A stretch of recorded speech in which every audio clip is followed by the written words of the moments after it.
down there offensively? I mean, they played some good defense. We just got a little stagnant. It was a different lineup out there for a little bit, and just couldn't really manufacture anything really. You know, obviously we look at the film, but it was a couple turnovers at untimely, parts of the fourth quarter. A couple loose balls that bounced their way, and they capitalized off of them.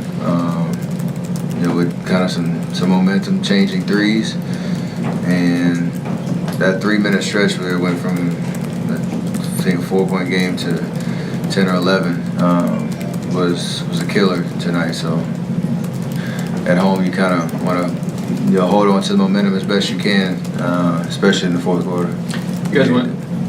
You guys went 6 of. It's kind of been an extended slump for the whole team from 3. How backbreaking are those plays where you get an open 3? I mean, it's good offense and the guy just misses. You obviously hope they go in, but that can't be a deciding factor whether that translates or spills over into a bad defensive possession. So I think for the most part, we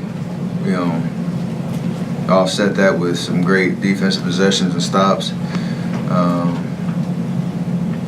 I think, like I said, the difference tonight wasn't our shooting. It was offensive rebounds and a couple loose balls that went their way that they capitalized on in some key moments in the game that kind of decided it. In that fourth quarter flurry of turnovers, is that their defense or a little bit of you guys too? One dribble off my foot, that was tough. Can't really account for that. The other ones, they got a pass lane on one, which was kind of a bang play. I got caught up in pick and roll with one, and then I don't remember the rest, but when the game's close and you're missing shots, those are key possessions and pivotal possessions in a close game, and they capitalized on every single one of them. And it was I don't know how many they had 15 points off of turnovers. I'm pretty sure it was maybe 7 or 8, 9 of them right there in the fourth quarter, which is tough. Steph, you mentioned that in the fourth quarter. Were you a little surprised to be out there in pretty much crunch time without Draymond and Clay in the game? It's just kind of how the minutes fell tonight, and I don't really know exactly how long they were on the bench. I can't really remember, but it was a different lineup. But you got to still execute our game plan, and still live up to our identity. And we didn't do that. Did it feel weird MVP chance for someone on your team? Obviously, that doesn't happen a lot at home. Our fans were leaving. We didn't give them anything to cheer about, so you don't play into that much at all. The hype of opposing fans in the arena, we get them, and other teams' arenas too. Can't be sensitive about that. Steph, you guys have evolved to get the #1 seed, but you've got San Antonio now.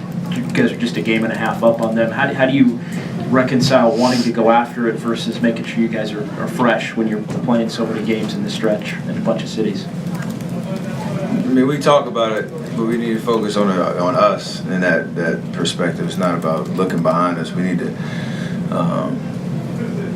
take care of our business, and tonight we didn't do that. And we do have a tough schedule, and it's part of the 82 that we all play every single year, and you got to be ready for it. A tough. You're in the tail end of this really tough stretch of the schedule. Kurt has mentioned it a lot. Do you think some guys could use a game off here or two in the next couple games?